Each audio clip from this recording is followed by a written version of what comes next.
While this creature is considered by many to be the creation of horror writer Algernon Blackwood in his classic terror tale, The Wendigo, this wood spirit was, and is, very real to many in the northern woods and prairies of the state. Many legends and stories have circulated over the years about a mysterious creature who was encountered by hunters and campers in the shadowy forests of the upper regions of Minnesota. In one variation of the story, the creature could only be seen if it faced the witness head-on. Because it was so thin that it could not be seen from the side, the spirit was said to have a voracious appetite for human flesh, and the many forest dwellers who disappeared over the years were said to be victims of the monster. Native American versions of the creature spoke of a gigantic spirit, over 15 feet tall, that had once been human, but had been transformed into a creature by the use of magic. Though all of the descriptions of the creature vary slightly, the Wendigo is generally said to have glowing eyes, long yellowed fangs, and overly long tongues. Most have a sallow yellowish skin, but others are said to be matted with hair. They are tall and lanky and are driven by a horrible hunger. But how would a person grow to become one of these strange creatures? According to the lore, the Wendigo is created whenever a human resorts to cannibalism to survive. But how real were or are these creatures?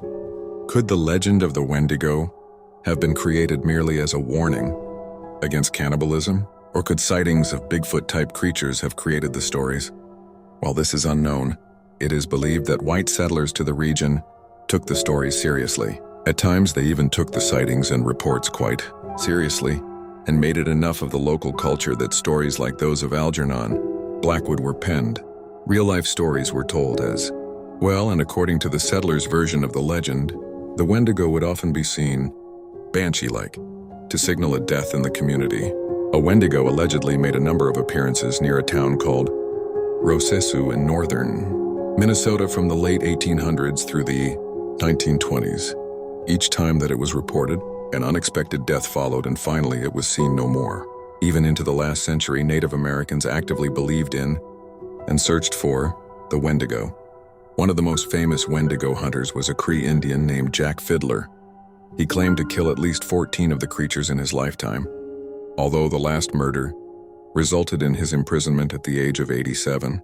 In October 1907, Fiddler and his son Joseph were tried for the murder of a Cree Indian woman. They both pleaded guilty to the crime, but defended themselves by stating that the woman had been possessed by the spirit of a Wendigo and was on the verge of transforming into one entirely.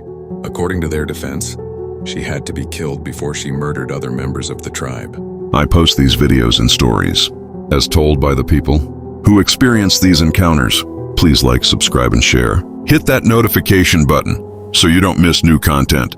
Thank you for watching my videos.